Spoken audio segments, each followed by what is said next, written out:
Fala, gente, tudo aí na paz com você? Eu já começo pedindo desculpas porque tá com eco provavelmente o vídeo, mesmo com fone de ouvido, porque eu tô tratando essa sala aqui para ela não ficar com eco, porque ela dá muito eco. E toda a tapeçaria que eu tinha colocado e tal, eu tirei para lavar, então o eco deve estar, né?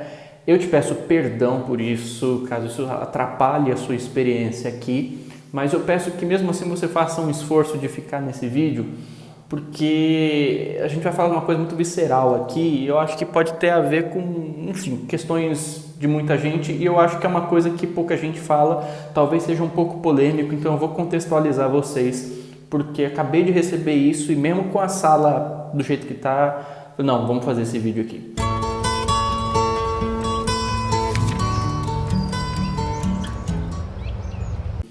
O amigo, o João Bispo, lá no Instagram, ele me mandou uma questão, na verdade ele me mandou um post, tá? Um pensamento de um mestre indiano, numa página de Vedanta, e pediu para eu olhar aquilo e dizer o que eu penso atualmente sobre isso, porque quem acompanhou o início do nosso trabalho aqui lá quando o canal começou e tal, a gente tinha uma pegada muito mais forte na filosofia Vedanta, essas filosofias não dualistas da Índia, aquela coisa toda. E vocês puderam acompanhar assim, o desenvolvimento do canal, o desenvolvimento, acho que, enfim, o amadurecimento do trabalho. E ele me perguntou, então, em face disso, o que eu penso disso hoje. Então, eu vou colocar para vocês aí na tela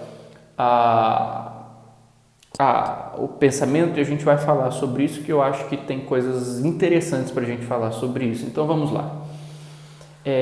Tá aí, vamos ver. Lembrando assim, que eu tenho a maior admiração por esses mestres, pela filosofia da coisa, mas eu vou falar o que eu penso, tá? E vamos lá. Eu vou pegar a tradução aqui que o Instagram fez. Há um jogo de loucura e foi decidido que deves continuar a jogar este jogo, ganhar ou perder, prazer ou dor, e deves continuar a experimentá-lo. Você chama isso de prazer, mas tem que ser morto. Aqui a gente está vendo aquela postura vedantina, aquela postura yogi em relação à equanimidade, né? De você não se afundar nos opostos contrastantes da vida. E eu vou te contar uma história sobre isso. Chama isso de prazer, mas tem que ser morto. A felicidade real em matar a diversão.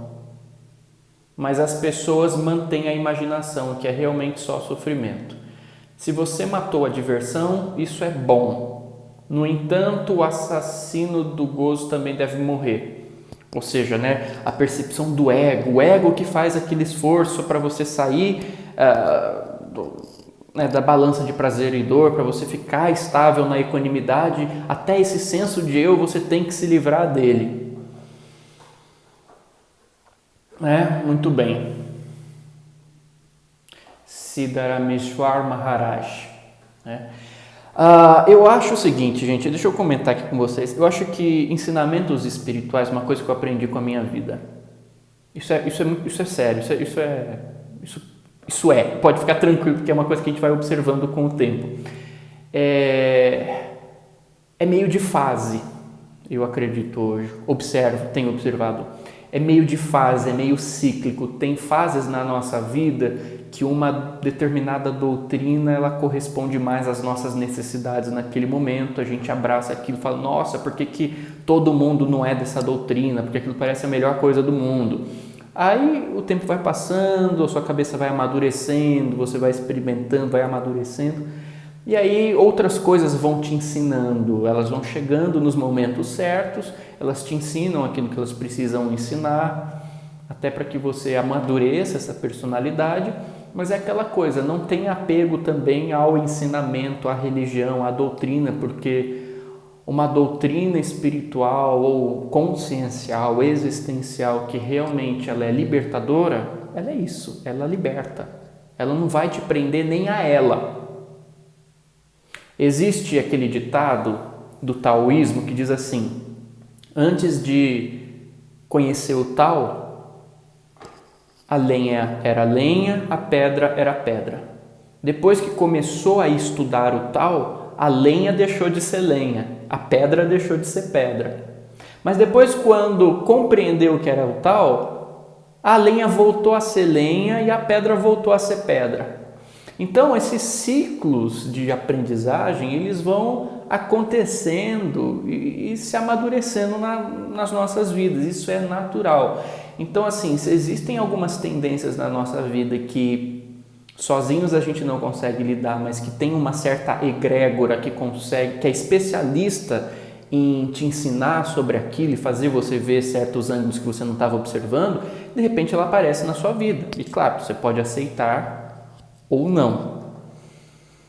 Mas isso acontece. Isso não significa que uma necessariamente é melhor que a outra, porque de repente o cristianismo veio para mim quando eu tinha 5 anos, mas depois veio o budismo, então o budismo é melhor. Não, o budismo é mais adaptado àquele meu momento.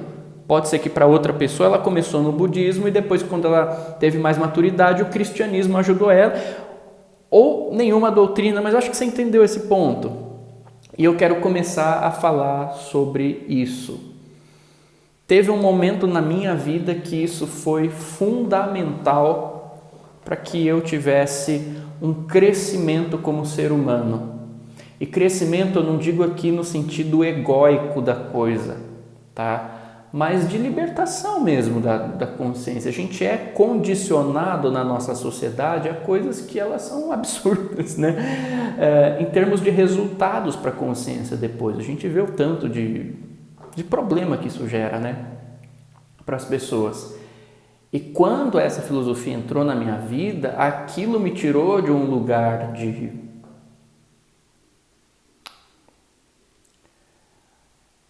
enfim, um lugar petrificado e me ajudou a expandir.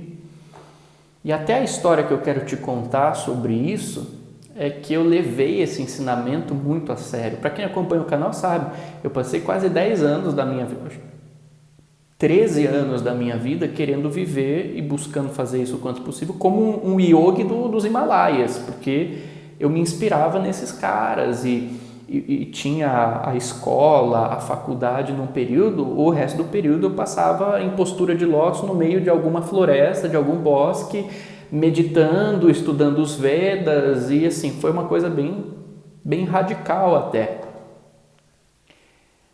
E nessa fase muito yogi, teve uma hora que eu falei assim, agora eu preciso treinar a sério a questão da equanimidade, que é isso. Nem prazer, nem dor, deixa eu ficar no observador, mas até esse senso de eu observador, você se livra disso depois, beleza. E eu treinei. E sabe qual que é a melhor maneira de você treinar a equanimidade? Não é quando as coisas ruins acontecem você tentar ficar em paz, é quando as coisas boas acontecem você tentar não se envolver muito com aquilo. Só que aqui tem uma diferença entre apreciar, entre você saber celebrar aquilo na medida certa e você se afogar naquilo, que é uma coisa que também a gente também tem que parar para pensar. E eu lembro uma vez, que é uma coisa que eu me arrependo até hoje, eu acho que eu já comentei alguma outra vez, mas enfim, eu estava nessa baita yogi da vida, vou treinar equanimidade, eu não vou me permitir ficar prazenteiro, não vou me permitir ficar alegre quando algo bom acontecer. E eu tinha acabado de entrar na faculdade e os meus pais, com muito esforço, eu e minha irmã entramos na faculdade e meus pais, com muito esforço, eles resolveram para nos presentear e auxiliar nos nossos estudos, comprar um notebook para cada. E naquele contexto, foi assim, até um gesto de sacrifício deles, porque eles não estavam lá com muito dinheiro e tal, mas eles fizeram questão de, para homenagear a nossa ingressão na vida acadêmica, dar um notebook para cada um. E fizeram uma baita de uma surpresa. E aí minha irmã recebeu aquilo e ela ficou super feliz, agradeceu e tal, e oh meu Deus, que coisa maravilhosa, e deixou os meus pais felizes também, porque quando você compra um presente legal e a pessoa gosta, você fica feliz, né? Ainda mais um presente que te custou, né? Só que eu estava na bendita da prática da equanimidade, eu não tinha experiência, eu não tinha idade para perceber as coisas. E na hora que eu vi aquele notebook super legal, eu estava na prática, né? E eu só sorri com uma pretensa equanimidade, agradeci polidamente, mas mantive aquele sorriso blasé, sabe, metido a espiritual, assim, sou superior às coisas do mundo, sou superior aos eventos, sou superior ao prazer e à dor. E meus pais ficaram olhando com cara de tacho para mim e eu me achando super elevado. Eu estava me achando super evoluído porque eu estava bancando essa parada. E hoje eu me dou o direito de comentar sobre isso porque eu sei que eu banquei isso, eu vivi isso. Eu não estou falando de teoria. Eu vivi até as últimas consequências dessa parada aí. Por isso eu posso te dizer o que isso me ajudou e talvez aquilo que não tenha ajudado. Sobre o que não tenha me ajudado, isso, por exemplo, é uma coisa que eu me arrependo. Dá vontade de me olhar quando jovem, dá um chacoalhão, fala, escuta, acorda para cuspir, agradece seu pai, seja feliz. Agradeça, isso faz parte da vida, celebre o esforço deles. Você não vai ser menos espiritual se você ficar alegre com o presente, com o gesto de amor transbordado, materializado, manifestado que seus pais que te amam acabaram de te dar. Para de querer se sentir evoluído, se sentir iluminado em relação a isso tudo. E claro que outras coisas também nesse sentido, mas teve a parte boa. A parte boa foi o quê? Quando você treina a equanimidade, você consegue ter uma certa...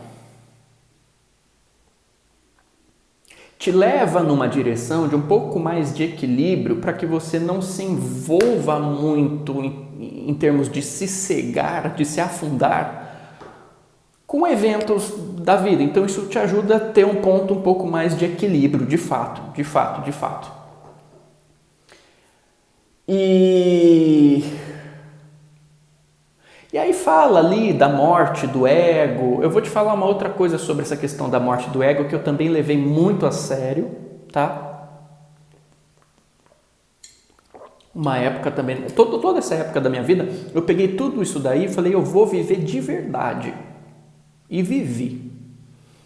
E aí tinha esse negócio da morte do ego também. Depois eu fui aprender, inclusive em psicologia, que ego não se mata. Aliás, não é saudável você falar nisso. O ego é uma instância extremamente importante para estruturar a sua personalidade nesta dimensão de realidade que a gente está, no mundo material. O ego precisa estar aqui.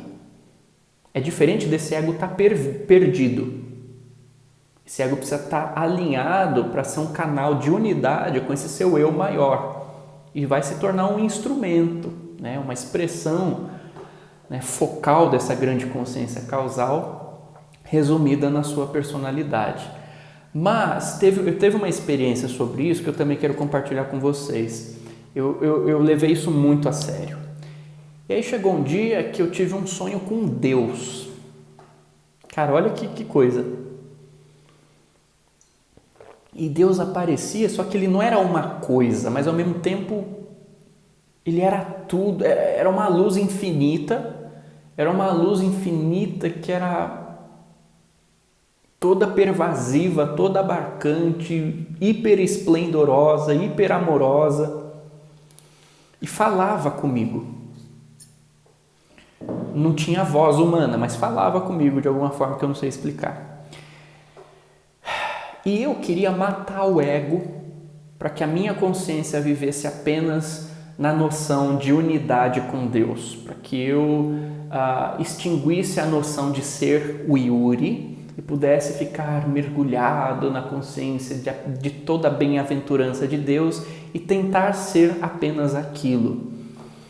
E as experiências meditativas, se você segue as práticas com disciplina e com técnica, elas vão te mostrando naturalmente essas perspectivas da supraconsciência, em que você percebe que de fato é uma unidade com isso tudo.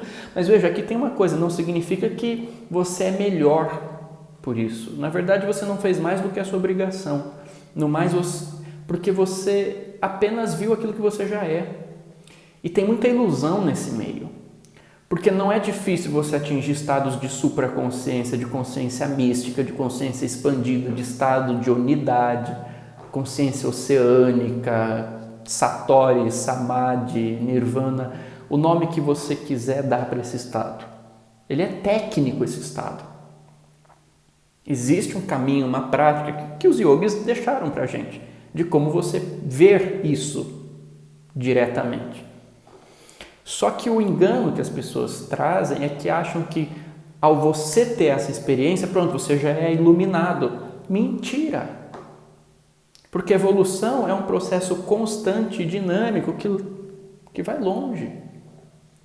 Uma coisa é você ver aquela luz, outra coisa é a sua personalidade humana conseguir adquirir maturidade para sintetizar no seu nível de individualidade características e atributos e valores que reflitam em si no nível humano, que é onde a gente foi colocado para estar aqui agora, a magnificência daquela realidade absoluta toda. Tem gente que volta desses estados e, como não tem o ego trabalhado, não tem o ego maduro, ou seja, nós todos, acaba inclusive usando aquilo para o ego, para o mal, porque se acha superior, se acha iluminado, se acha evoluído e quer pagar de avatar da nova era e quer colocar ideias muito personalistas na cabeça das pessoas, que acaba atrapalhando as pessoas, e você vai ver a vida delas não condiz com aquela iluminação,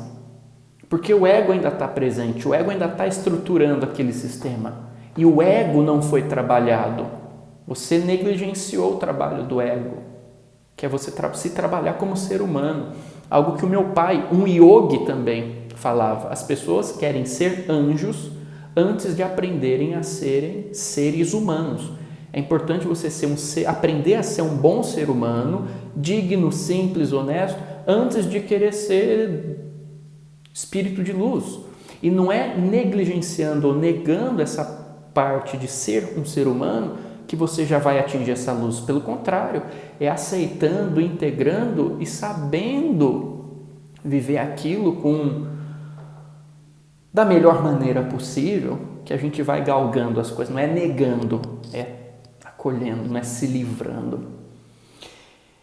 E aí eu tive um sonho com Deus, e nesse sonho Deus chegava para mim e falava assim: pois é, Yuri, você quer se livrar do Yuri, né? Você quer se livrar desse senso de eu, desse senso de personalidade separada, para que você experimente ser apenas eu.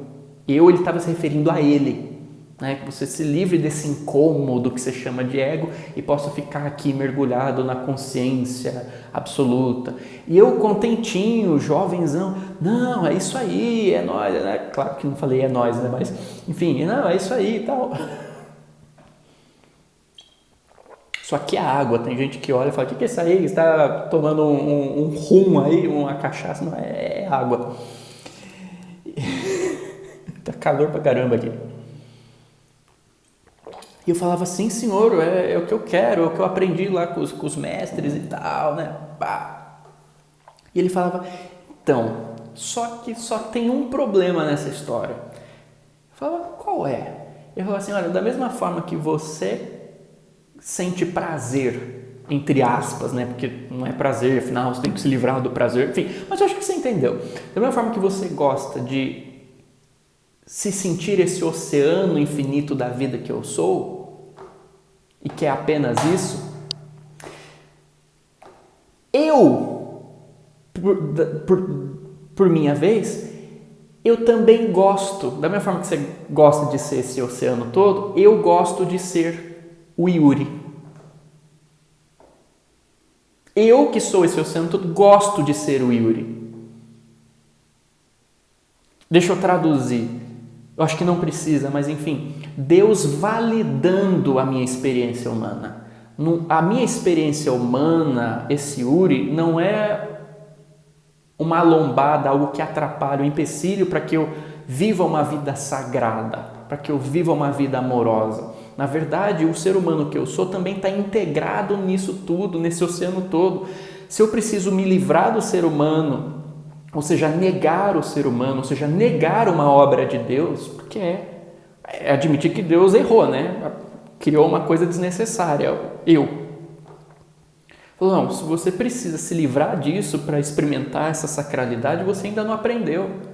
Você tem que aprender de modo que você sinta que você, enquanto estiver como você, enquanto estiver como Yuri, também está validado nessa unidade. Você não precisa se livrar disso. Aliás, você existe como Yuri porque o meu amor, a minha sabedoria, a minha inteligência escolheu se manifestar como a sua vida. Valorize ela também, porque é valorizando ela que você atinge essa compreensão maior. E você entende que você não foi colocado aí para se livrar do mundo, como se o mundo fosse um erro, porque eu não erro, como se você estivesse aí para se livrar de si mesmo, como se eu tivesse errado ou te criar, porque eu não fiz isso. Você pode ter escolhas ruins que te causam problemas depois, mas eu não errei em te criar. Você não é um problema para mim. Você não é um problema para o universo. Pelo contrário, o universo não existe sem a tua participação. Ainda que tudo seja um e tudo seja eu, mas o eu precisa estar manifesto como você também, para que isso esteja completo. Você não precisa se livrar da vida como se a vida fosse um erro e um erro meu, para você viver a sacralidade desse oceano de bem-aventurança que eu sou.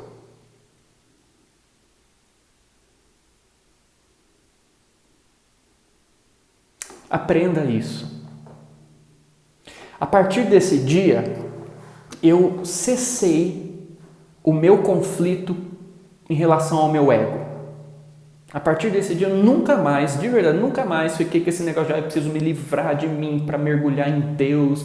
E é como, sabe, como se você fosse desnecessário, como se você fosse um erro. Mas na verdade não é você, é a percepção de você como algo separado. Olha, depende, porque hoje eu me incluo aqui, eu existo como Yuri.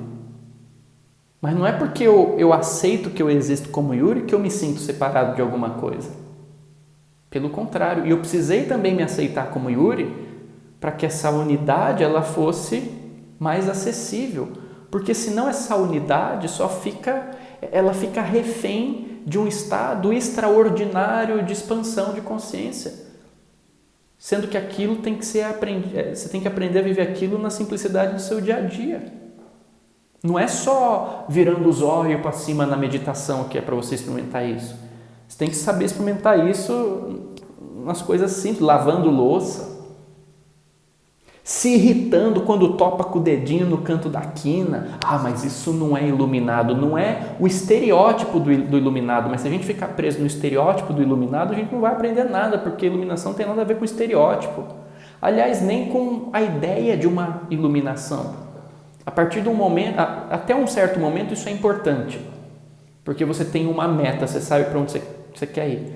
Mas chega um momento na caminhada que você tem que abandonar até essa ideia, porque começa a ser narcisismo mesmo, seu ego querendo se apropriar daquilo, o ego espiritual. E aí você vai ficando leve, e vai entendendo que na verdade a vida é um grande jogo de amor e você não está aqui para se lascar, você não está aqui para se livrar, claro, está aqui para aprender, para não fazer cagada, mas você entende que você está aqui por um gesto de infinito amor de Deus.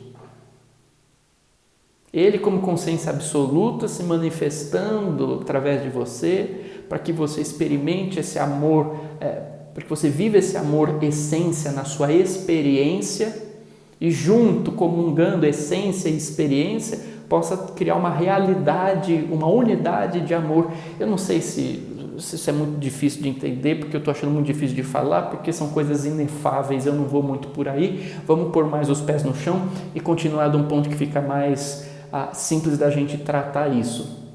Qual que é o problema? Isso que está sendo dito aí tem a sua validade. E tem um ponto na nossa vida em que isso é muito importante para romper com alguns padrões nossos. Qual que é o grande problema disso? O grande problema é que a gente olha para esses caras como mestres absolutos. Mas eu vou te falar uma coisa, te digo isso de diversas fontes, inclusive a minha própria, tá? Tem muito, mediunicamente percebendo isso já há muito tempo e ouvindo outras confirmações sobre isso, enfim, depois eu comento mais. Mas tem muitos desses caras que eram considerados grandes mestres absolutos quando estavam aí no século passado, na Índia, no Tibete, na China, que estão tudo reencarnado aqui hoje, cara. Existia também um orgulho espiritual ali, não absoluto, mas muita gente por conta da cultura, a cultura traz isso. A cultura abraça eles assim, você atingiu um estado de meditação, é o guru, já põe a guirlanda em volta do pescoço dele, o cara e tal. Aquilo é um condicionamento cultural, da mesma forma que a gente tem problemas nos nossos condicionamentos culturais, eles também tinham e têm problemas lá. Então assim, tem muita gente que pagava de mestre nas vidas passadas que puseram para reencarnar aqui no Ocidente em sociedades mais materialistas, em sociedades que eles não têm esse acolhimento todo, em sociedades que eles têm que trabalhar, que eles têm que pagar conta, que eles porventura vão ter uma família. E é aquilo que o Babaji falou para o Lahiri Mahachaya no Autobiografia de um Yogi. O yogi ideal não é aquele que se ausenta do mundo, mas é aquele que participa do mundo e mesmo assim consegue estar integrado a essa consciência maior. Então é como se chegasse para muitos deles e falassem assim: eu vou te contar uma história real para ilustrar isso. Um sujeito, ele passou os últimos anos da vida dele numa caverna próxima aos Himalaias, vivendo como um yogi. E naquele retiro ele ficava em samadhi o tempo inteiro. E aí ele desencarnou. E ele desencarnou e ele começou a achar que, me livrei do mundo, entendeu? Sansara nunca mais, não tenho mais que reencarnar, estou liberado, aquela coisa toda. Só que quando ele desencarnou, chegou lá o mentor do projeto da vida dele e falou assim: então, só que eu tenho que te contar uma coisa. Ele, nossa, que coisa boa. Só que você vai ter que reencarnar. E o cara ficou: como assim? Olha todo o meu esforço, eu abandonei tudo, eu renunciei a tudo. Sou um yogi aqui vivendo na casa. Como assim eu tenho que reencarnar? Eu fiz todo o esforço justamente para não ter que reencarnar. Ele, então, sim, só que você vai ter que reencarnar. Mas por quê? Primeiro pelo seguinte, a sua conquista ela foi muito egoísta, porque você se trancou numa caverna. O benefício que você conseguiu disso está só para você. Se é só para você, não é benefício, em última análise. A felicidade que é só para si não é felicidade, tem que chegar nos outros. A segunda, será que você atingiu isso mesmo? Porque o estado de unidade, de comunhão, você experimentou. Mas será que você, na sua dinâmica humana, você conseguiu ou você consegue de fato traduzir isso em forma de valores, de virtudes? Por isso você vai nascer num meio em que essas virtudes, esses valores vão ser cobrados, para você ver o quanto que dessa luz toda você de fato consegue ou está conseguindo assimilar. E para que você veja na humildade o tanto que ainda falta. Até para não se colocar mais na postura de mestre. Poxa vida, vocês estão zoando. Não, você vai nascer. E outra coisa, o mais importante, para você aprender que a vida não existe para que você tenha que se livrar dela.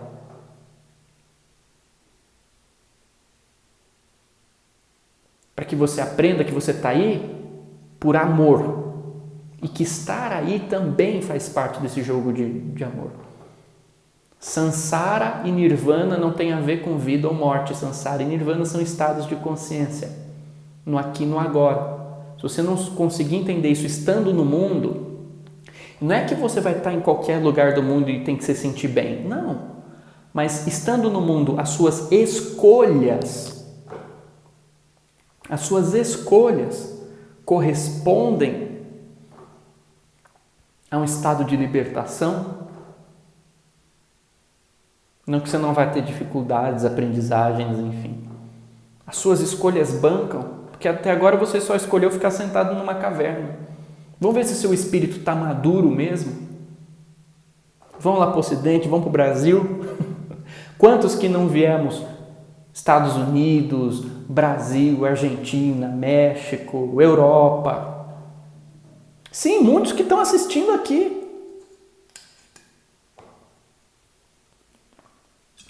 São e somos esses eremitas do passado.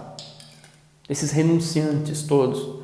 Isso não é orgulho não, porque não atingiram nada supremo. É só uma contextualização. Só que como eu vou te contar uma outra história, para vocês entenderem essa questão do Samadhi.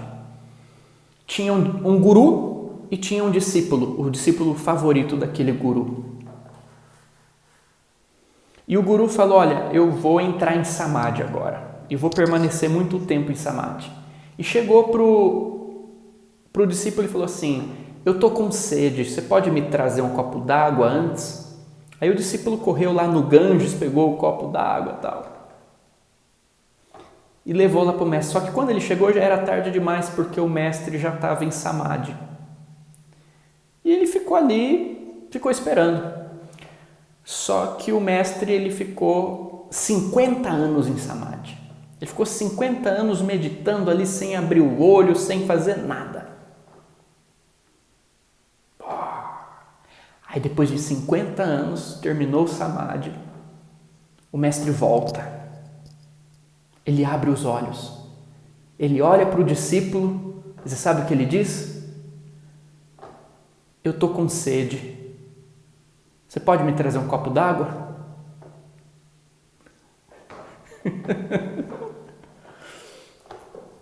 Eu não vou explicar, pegou? Então, assim, tem um problema nisso tudo, que é você olhar para esses caras que, claro que eles alcançaram grandes coisas.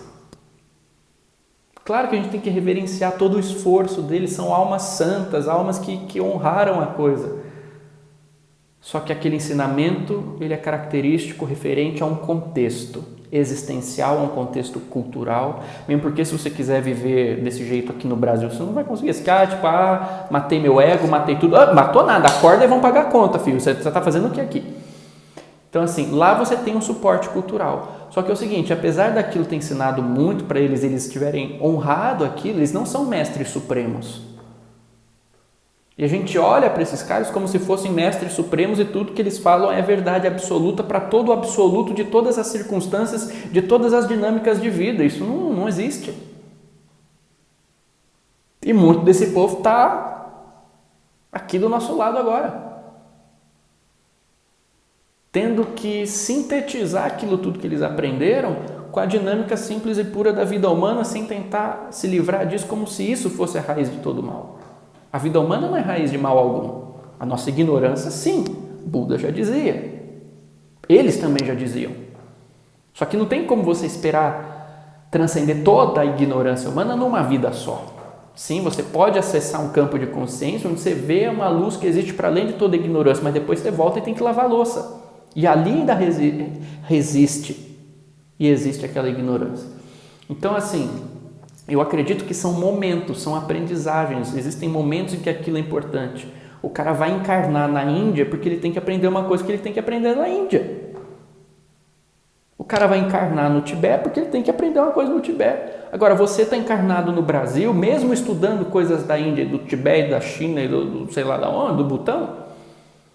Mas você está fazendo tudo isso no Brasil porque você tem que aprender coisas que a realidade do Brasil te estimula, te provoca, te chama a perceber, coisas que lá naquele contexto Não, mas entenda que não é uma questão de ser superior ou inferior, é uma questão de complementariedade. Ali você aprende uma faceta da verdade, aqui você aprende outra, e você vai complementando para que o seu espírito possa ver com mais lucidez. Então, sim, eu concordo com essa questão do treino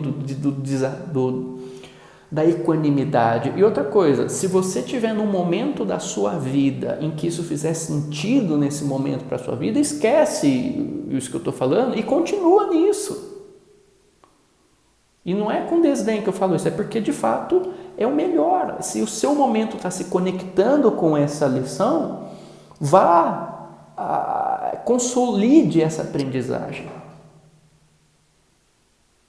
Fica com o seu processo, não com o meu, mas eu estou só posicionando para responder a pergunta do nosso amigo. Então assim, vamos lá. Tá um jogo de loucura e foi decidido que deves continuar a jogar esse jogo, ganhar ou perder, prazer e dor, e deves continuar a experimentá-lo. Não é que deves continuar a experimentá-lo, você vai continuar a experimentá-lo. Agora, quem é você no meio dessa experiência? É o diferencial. Não foi decidido. Isso faz parte da vida. O absoluto manifestou isso. Agora você vai continuar lidando com isso na loucura e como se isso fosse uma loucura? Ou vai lidar com isso com amor, entendendo que isso também pode ser expressão de amor? Não estou falando que as doideiras do mundo são expressão de amor. Não, são expressão de ignorância. Mas isso não significa que o seu mundo não possa ser um mundo de amor. O mundo que você é não possa ser um mundo de amor. Mesmo com todas as coisas da vida. Sem neurose para querer idealizar uma suposta perfeição também e excluir as pequenezas humanas de chutar a porta e xingar. Eu acho que isso aí é tão sagrado quanto, entendeu? Eu acho que Deus olha pra gente e ri nesse momento, sabe? É diferente você estar com raiva e você ser uma pessoa raivosa. Eu não vou entrar muito nisso que eu acabei de falar agora, porque daria mais um vídeo, mas enfim. Continuar a experienciá-lo. Você chama isso de prazer, mas tem que ser morto. Era isso que eu tentava matar na época que eu ganhei o notebook e fiz a cara de mestre. Isso não me comove. Hoje eu me arrependo. Eu acho que é o seguinte, sim, a gente tem que se trabalhar para que a gente não se afunde nessa dualidade da vida de prazer e dor e não ache que a plenitude existencial vem disso, que a gente fica preso nessas oscilações. A plenitude vem do autoconhecimento. Mas a partir do momento em que você realiza essa abundância da vida, essa vida em abundância e plenitude dentro de você, é natural, pela própria lei da unidade, que aquilo transborde e que, tal como é a essência que você se descobriu agora, tal será a sua experiência. Então, se você está vendo amor, você está vendo bondade, você está vendo abundância, você está vendo tudo aquilo tende para que você também queira ver as outras pessoas vivendo aquilo, e não porque você é um bodhisattva de amor missionário, mas porque é da hora. Você quer ver as pessoas bem, não só você bem, você quer se ver bem, porque quando você está bem, você está afirmativo à vida, você está em unidade com a abundância maior, Deus é felicidade absoluta. Então você acha essa felicidade aqui dentro, mas uma vez que você acha essa felicidade aqui dentro, deixa de fazer sentido para você fazer parte do jogo de sofrimento no mundo sensório das experiências. Claro que isso não significa que a gente vai resolver a questão do sofrimento do dia para a noite. Buda tentou resolver essa questão, aliás, né, foi a vida dele. Só que veja, ele começou num extremo de ostentação, de materialismo, aí ele viu que existia sofrimento no mundo e foi para um outro extremo, que era o extremo do ascetismo, a renúncia. E ele se iluminou na renúncia? Não! Isso tem que ser dito, ele não se iluminou na renúncia. Ele não se iluminou vivendo como renunciante no meio da floresta, meditando o dia inteiro. Ele só se iluminou quando ele percebeu que tinha que ter um ponto de equilíbrio. Quando ele ouviu lá a menina falando tal, do caminho do meio. Quando ele entendeu que o caminho era o caminho do meio, o caminho do equilíbrio, nem muito para lá, nem muito para cá, nem só matéria, nem só espírito, mas que existe um ponto de equilíbrio, porque é no equilíbrio que tem a unidade da coisa, aí ele se iluminou. E tem uma coisa que ninguém fala. As pessoas tentam seguir Buda querendo viver como ele vivia na época em que ele não conseguia encontrar a iluminação, que era como renunciante total. A coisa mais importante que ninguém fala sobre a vida de Buda é sobre o que aconteceu depois que ele se iluminou. Muita gente imagina que ele ficou vagando pelas florestas, dando palestras para os discípulos. E claro que ele ensinava, que ele tinha gente que aprendia com ele, e aquela coisa toda, apesar de ele também ser avesso a que fosse criada uma instituição religiosa no nome dele, mas enfim, né? Mas ele ensinava as pessoas, ia para as florestas e tal. Mas não era só isso. Depois que ele se iluminou, você sabe o que ele foi fazer? Ele voltou para o palácio para criar o filho dele, Rahula, que ele tinha abandonado. Ele tinha abandonado a vida dele, ele tinha abandonado a família dele, ele tinha abandonado a esposa, ele tinha abandonado o filho. Depois que ele se ilumina de verdade, ele volta para o palácio e vai criar o filho dele. E ele não vai criar o filho dele só num moralismo espiritual de agora eu sou um iluminado, eu tenho que criar meu filho, porque o que seria de um iluminado se renegasse o seu filho? Não. Eu acho que ele foi criar o filho dele porque ele entendeu que aquilo era da hora, entendeu? Porra, é meu filho, cara. É expressão de amor ali. Isso não impedia que ele fosse um grande iluminado, um grande professor. Pelo contrário. Então, assim, existe a questão de você se afundar nesses extremos. Mas eu acho que a vida tem que ser celebrada assim. Uma coisa é você se afundar nos extremos e olvidar o autoconhecimento.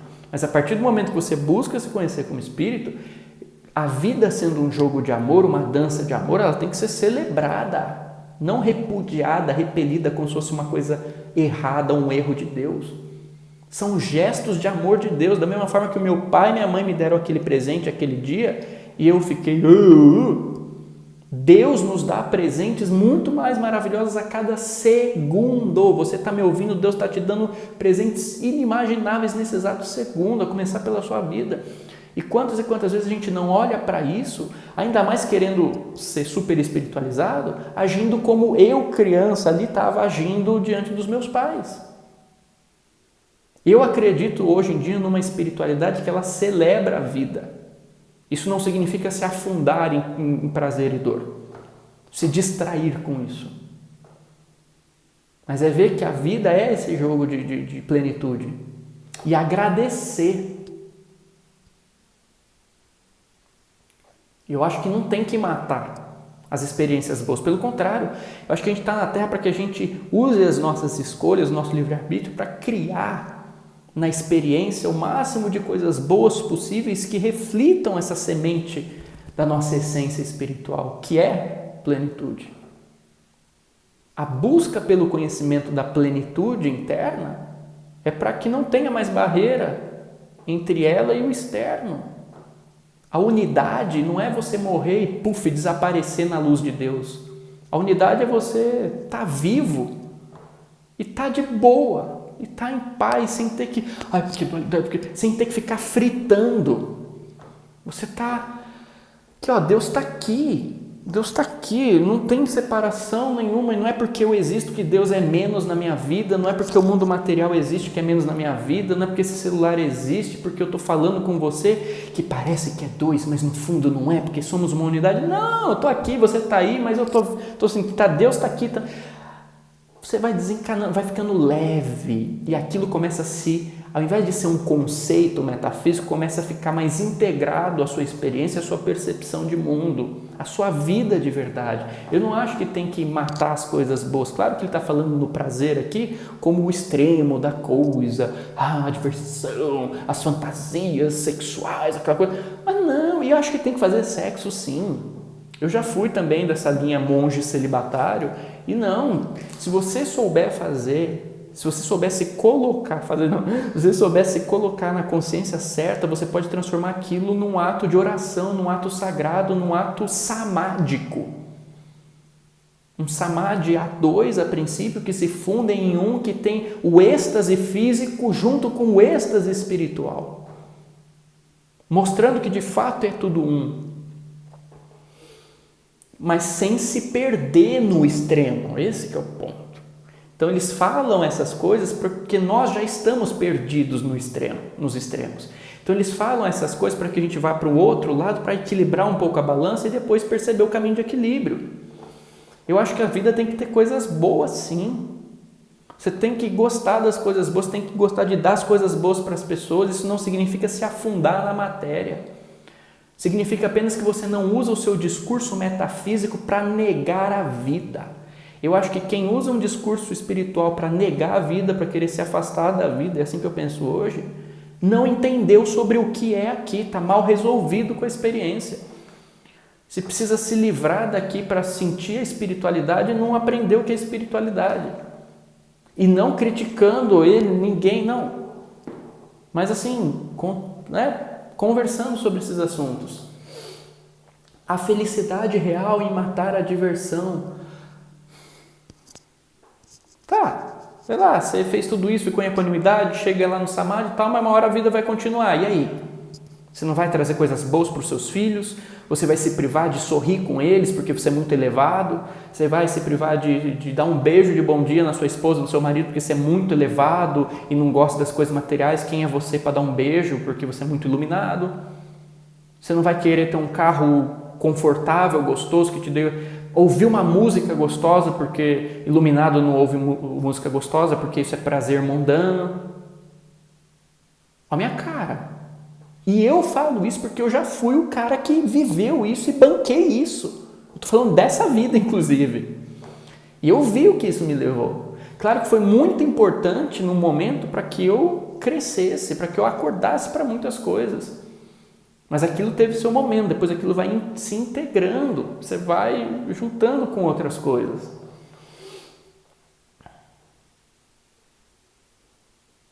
Eu lembro de Krishna. Krishna era um sujeito muito afirmativo à vida. Ele se divertia, ele brincava, ele paquerava, ele jogava, ele comia, ele dançava. E nada disso fazia com que ele se sentisse em dualidade, nada disso fazia com que ele perdesse o seu senso de conexão com o absoluto, com a manifestação daquilo, com a vida. Ele veio mostrar que a vida é sagrada, como todos os avatares, tirando as deturpações. A felicidade real em matar a diversão, tá, num determinado contexto sim, mas depois eu acho que a vida é felicidade, tem que ser. Mesmo com todas as aprendizagens que a gente passa aqui, eu acho que eu sou afirmativo à celebração da coisa. A felicidade real em matar a diversão, mas as pessoas mantêm a imaginação que é realmente só sofrimento.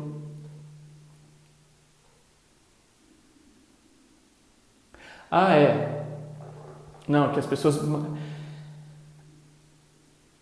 Há uma real felicidade em matar o divertimento, né, o enjoyment, mas as pessoas continuam a manter essa imaginação de que o sofrimento, de que a diversão é importante, mas que na verdade é só sofrimento. Eu acho que não. Não, eu já achei isso, eu já banquei, mas hoje não. Eu acho que você tem que se divertir, eu acho que você tem que ter um momento bom com seus amigos, com a sua avó, com o pôr do sol, com a floresta. Eu acho que a diversão que você tem nesses momentos é válida, é legítima. Eu não acho que é todo mundo necessariamente que vai para essas coisas apenas para se afundar nisso. Eu acho que tem muito autoconhecimento também no mundo, nos lugares onde a gente menos imagina. Porque Deus ensina a todos nós. Independente dos mestres, das culturas e tal. Imaginação, que é realmente só sofrimento. Ou seja, né, no fundo dá uma sensação de que assim, a vida de fato é um erro, né? Toda a configuração da existência é um erro, está tudo errado, até o divertimento, os prazeres mais simples que você tem na vida, que eu não estou falando de se afundar em prazeres, a perdição sexual, não, estou falando de contemplar o rosto do seu filho, né? Dar a entender que tudo isso é efêmero, é um erro, é fruto da ilusão. Eu acho que é fruto do amor. Hoje eu acho que é fruto do amor. Tem sim a pessoa que se afunda nisso e que de fato é a imaginação. Existem contextos na nossa vida em que a gente passa por essas coisas de fato desse jeito, iludidos. Mas eu acho que não é só sobre isso. Eu acho que uma hora o tronco volta a ser tronco e a pedra volta a ser pedra. Mas com uma outra integração, outra consciência, um outro significado, outra maturidade. Se você matou a diversão, isso é bom. Eu acho que não.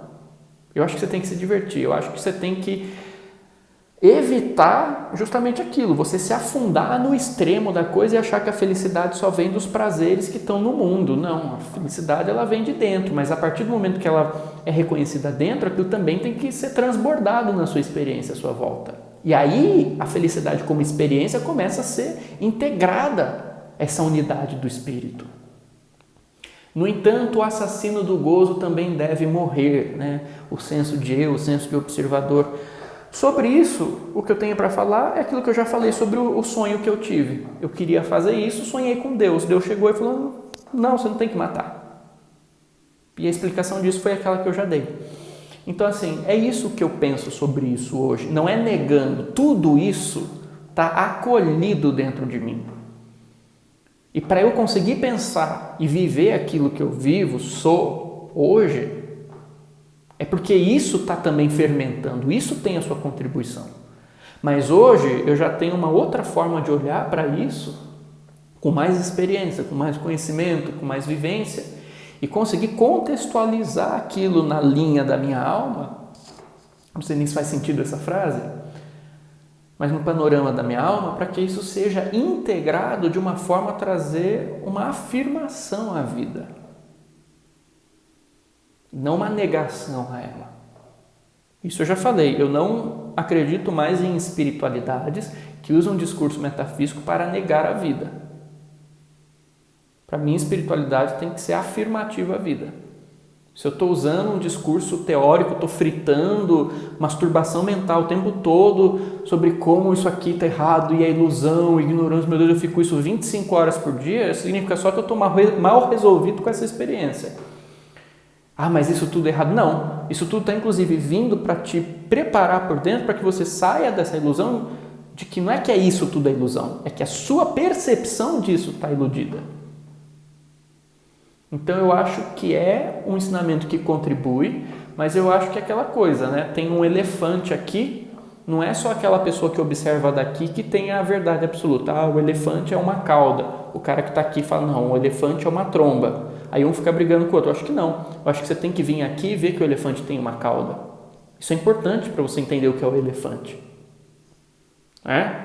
Mas eu acho que também você precisa vir aqui e perceber que não é só a cauda, que existe uma tromba e que existem outras funções.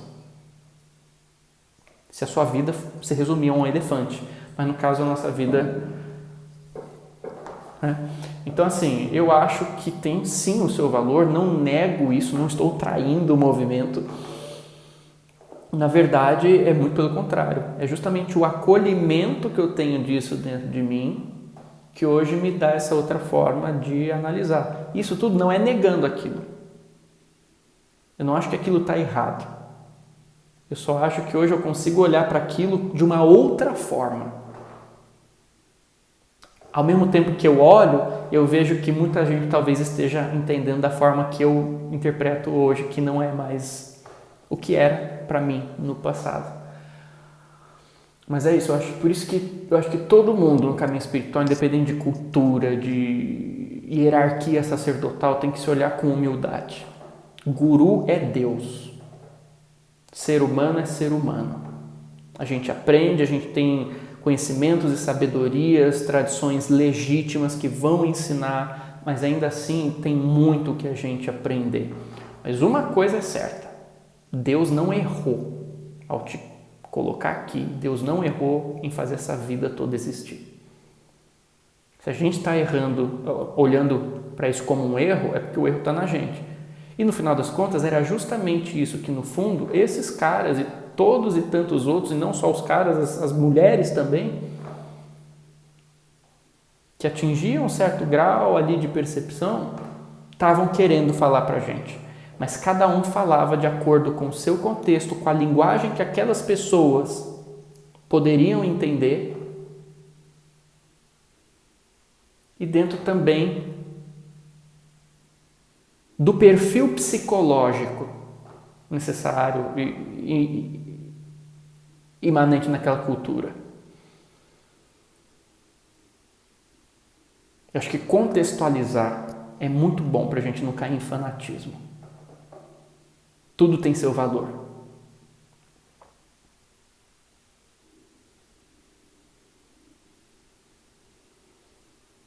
Desde que faça a gente aprender o valor real da vida.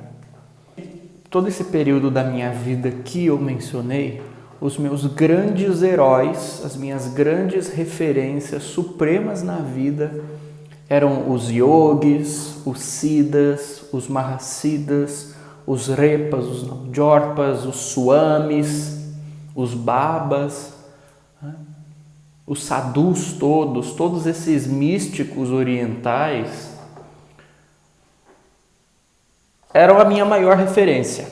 Tá? E eu considerava que não havia referência, não havia autoridade maior em termos de vida do que esses caras.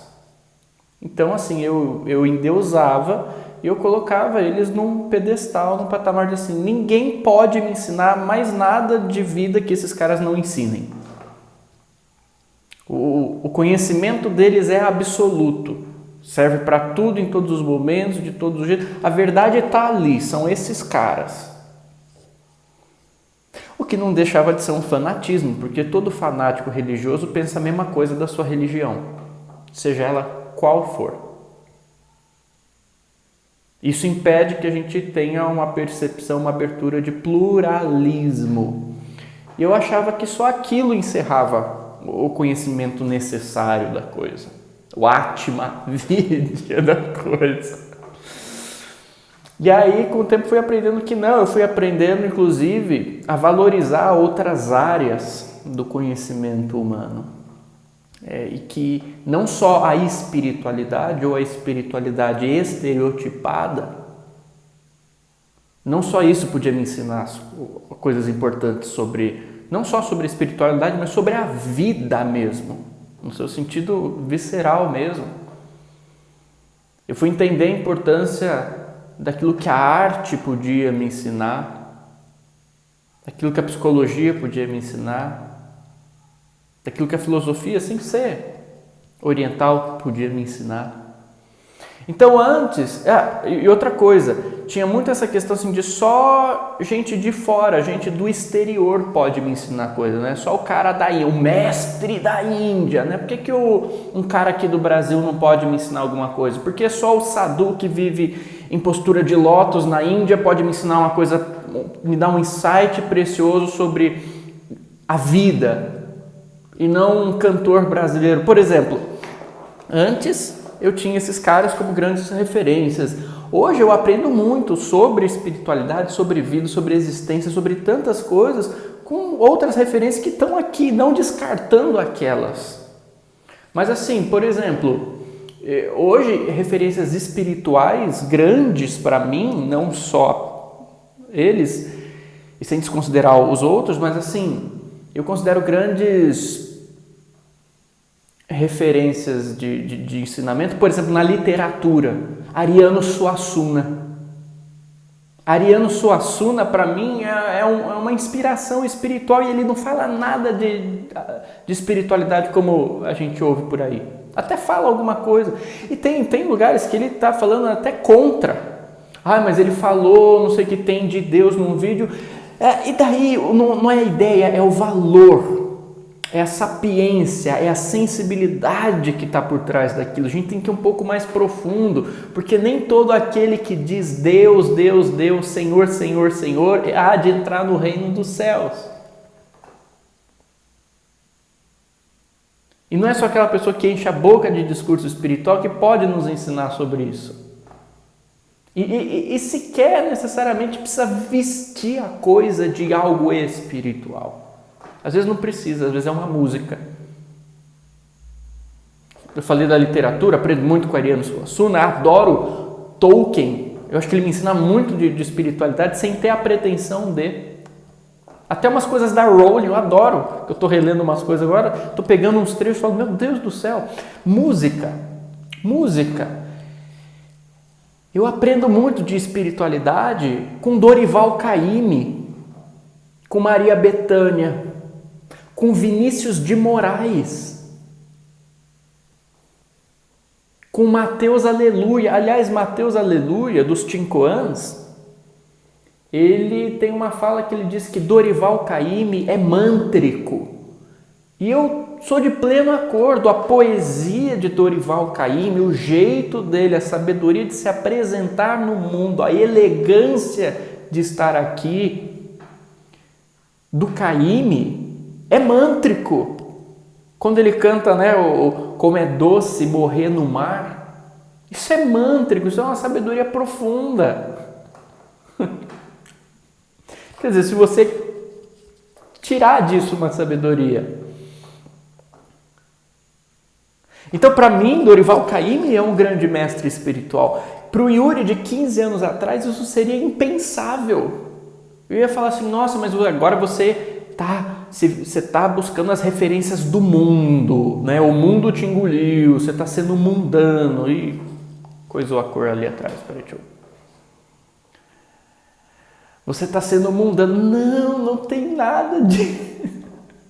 Mas são coisas que a experiência vai nos ensinando com o tempo, essa complementaridade da coisa toda.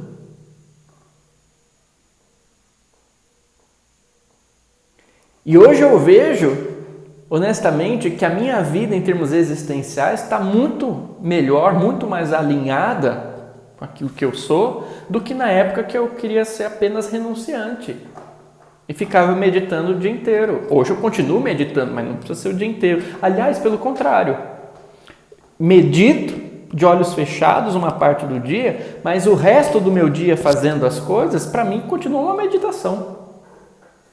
Por isso que quando eu fui fazer das aulas de meditação na nossa escola Auen, eu reformulei a coisa para apresentar de uma maneira que está mais em sintonia com isso. Inclusive adaptada às pessoas aqui no Ocidente, contextualizada. Eu acho que é o seguinte, a gente tem que viver a vida não de uma forma, ao final dela, achar que a gente foi liberado, que a gente está libertado.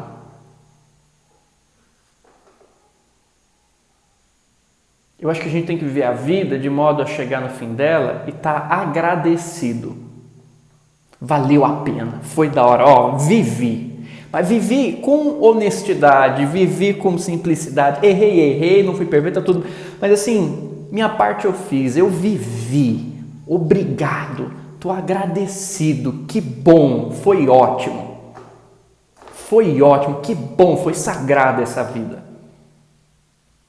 Vivi com gosto, vivi bem, me tratei bem, tratei as pessoas à minha volta bem. A não ser aquelas que vinham encher o saco também, eu ia lá e eu dava um xingue pro... Mas aquela coisa assim, você nunca enche o saco gratuitamente de ninguém. A não ser quando você é criança, moleque, tudo bem. Mas assim, vivi, fui aprendendo, fui fazendo escolhas cada vez melhores, vivi, obrigado por me ter colocado nessa canção de amor que foi a vida. Eu não quero chegar no final da vida e sentir que eu estou liberto. Porque para eu sentir que eu estou liberto, eu preciso antes sentir que eu estou numa prisão. E a única coisa que pode me aprisionar sou eu mesmo. E mesmo que exista ainda um discurso filosófico que diz, não, mas para o grande mestre, aquela coisa, se a pessoa deixa chamar ela de grande mestre é porque não é. Raríssimas exceções. Porque o grande mestre ele está liberto ainda em vida. Mas quando desencarna quer chamar isso de libertação final, né? Então estava liberto, mas depois que morrer é mais liberto ainda. Então não estava liberto. Antes eu queria chegar no final da minha vida e falar assim, eu estou liberto, agora eu estou em Deus completamente. Hoje não, eu quero chegar no final dessa minha encarnação e falar, eu estou agradecido, porque eu não precisei morrer para me sentir estando em Deus. Eu estava em Deus o tempo todo e pude perceber, e pude viver, e pude honrar isso. Eu pude honrar a vida que esse Deus me deu.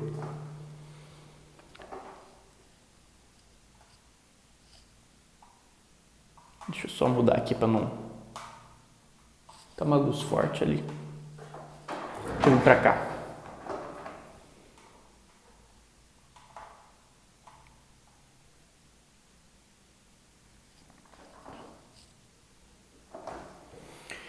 E hoje eu acredito, por exemplo, o Cristo que está ali no fundo. Eu acho que foi um cara que ele conseguiu sintetizar isso muito bem. Ele tinha essa vivência supraconsciente, mas ele sabia traduzir aquilo no nível humano para que o nível humano dele também fosse sagrado, fosse divino, mesmo sendo humano. Porque enquanto tem muita gente querendo ser deuses, muitas pessoas querendo ser deuses, o Cristo, quando estava na Terra, quis apenas ser humano, e um bom humano, um exemplo de humano. É assim que um professor ensina, sendo um exemplo, e ele fez isso. Ele tinha a vivência supraconsciente, mas ele sintetizava as coisas. Olha, quando você está aqui, faz a teu próximo aquilo que você gostaria que o teu próximo fizesse a você. Tem um jeito de você viver no mundo e não se afundar no mundo. Porque o problema não é o mundo, é você em relação ao mundo. Busca Deus acima de todas as coisas e a sua justiça. E todas essas coisas vos serão dadas em acréscimo. O problema não são as coisas do mundo. Babbage falava isso.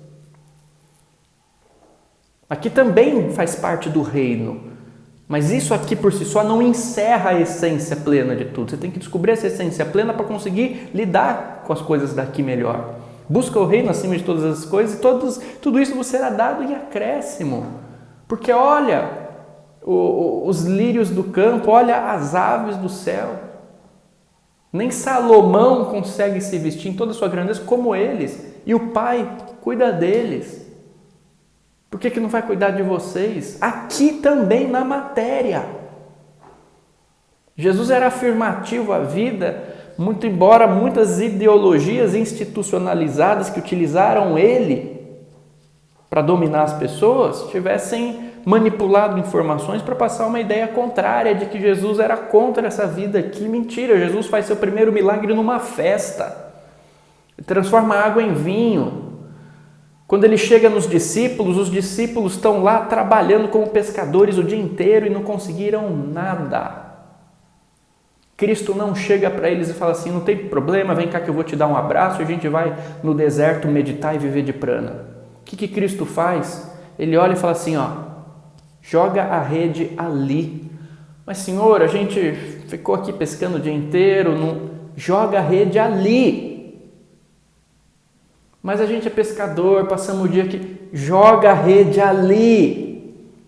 E quando eles jogam a rede, o que acontece? Abundância, fartura, ele não nega a vida, ele não nega coisas básicas como assim, seu corpo tem fome, coma bem, coma em paz. Você merece ter isso aqui, não precisa ficar se martirizando para falar que você é santo, você não é santo, você é desequilibrado, você não consegue lidar bem com essa experiência aqui também.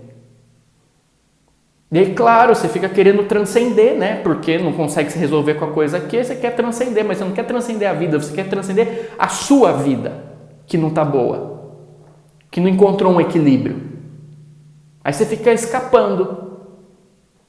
Não. A espiritualidade está em encontrar esse ponto de equilíbrio.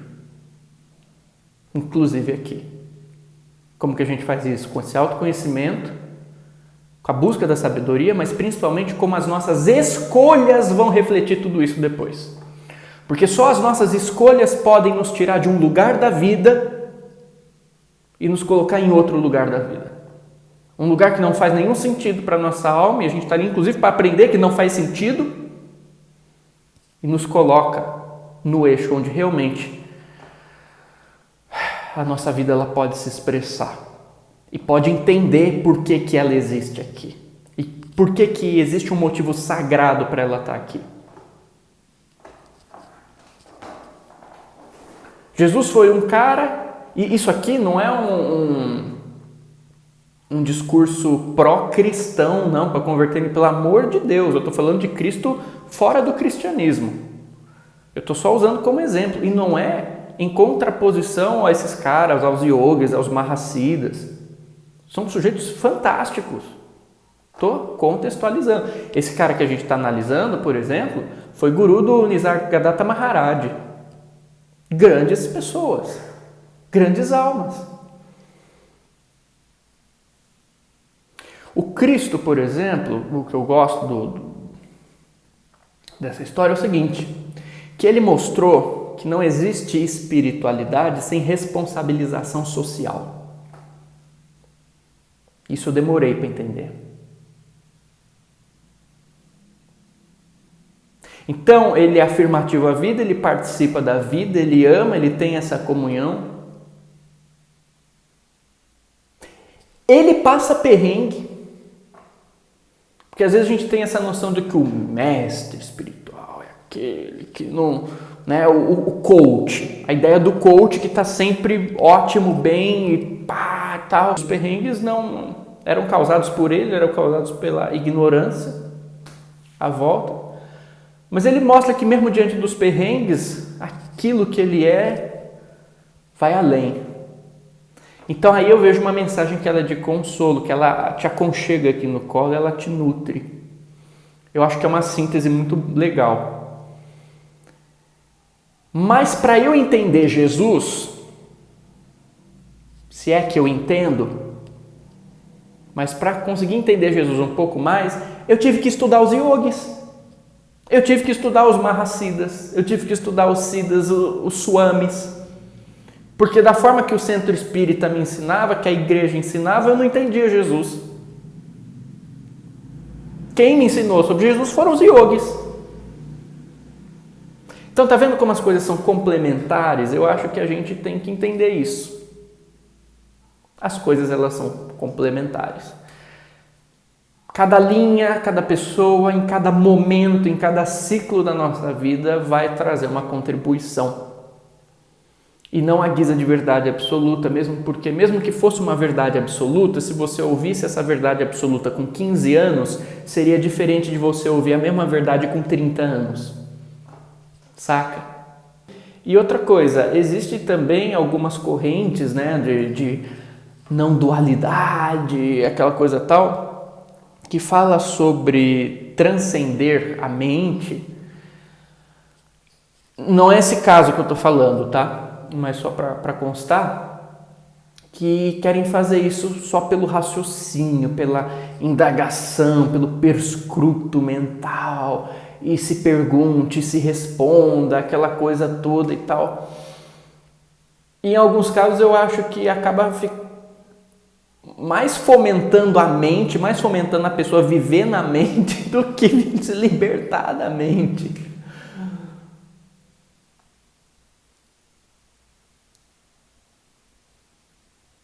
Porque não é só a sua compreensão, a sua experiência, a sua ação, as suas escolhas também tem que estar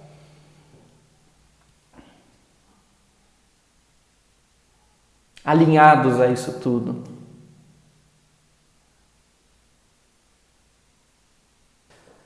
Mas é isso, gente. Eu queria terminar então essa reflexão deixando como mensagem isso, que independente do seu momento, da sua busca, do que é referência para você, que você se lembre de tentar viver uma vida, claro, com base, com fundamento nos ensinamentos espirituais, o que você quiser, filosóficos, existenciais, enfim, mas que te permita, ao chegar ao final dessa encarnação, se sentir grato, se sentir grata por ter tido essa experiência. E não aliviado ou aliviada por ter se livrado dela. Eu acho que espiritualidade tem que ser afirmativa à vida. No livro de Enoque, quem se coloca contrário à vida, falando que espírito e matéria não combinam, não é Deus, é Lúcifer. Então, enquanto Deus estava querendo criar a vida, criar o mundo, criar a matéria, porque era parte do esplendor, da bem-aventurança dele, Lúcifer estava tentando convencer ele de que não, que espírito e matéria não combinam em hipótese alguma. E aí ele é exilado e ele tenta convencer Deus ao longo do tempo e tenta fazer isso através da gente. Tenta fazer isso nos convencendo, tenta fazer isso através da nossa negação da vida. E ele não era um sujeito trevoso, ele era aquele que vinha trazer a luz, entendeu? Então, assim, eu acredito que existe um amor maior, sim, que justifica essa vida e que a nossa busca tem que ser desse amor. Claro que a gente precisa se curar no meio disso. A gente precisa não se afundar nos extremos, a gente precisa aprender a não se apegar, se identificar muito com o nosso ego.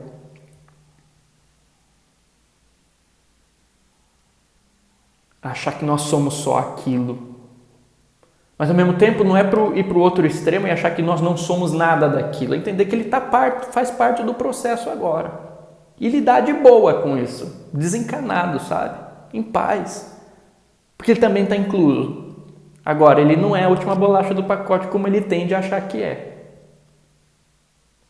Inclusive, para querer dizer que a obra de Deus não é boa o suficiente, que a gente precisa ir além dela. Gente, fica na paz, beijo na alma, brilha sua luz. Se você quiser aprofundar nisso e até avançar um pouco mais nessa conversa, como que eu aplico isso na minha prática hoje, na minha meditação, nos conceitos que vão regendo a minha vida a partir da prática, inclusive, foi para isso que eu elaborei, tá, o curso de meditação All-in, que a gente vai fundo nisso, muito fundo nisso. Não tão fundo para não ficar chato, nesse sentido. Mas está tudo ali, tá? Para quem quiser coisa mais dedicada, assim, que a gente possa expandir essa conversa e trazer isso para a prática também. Beijo na alma, fique na paz, brilha sua luz, receba um abraço do tamanho do sol.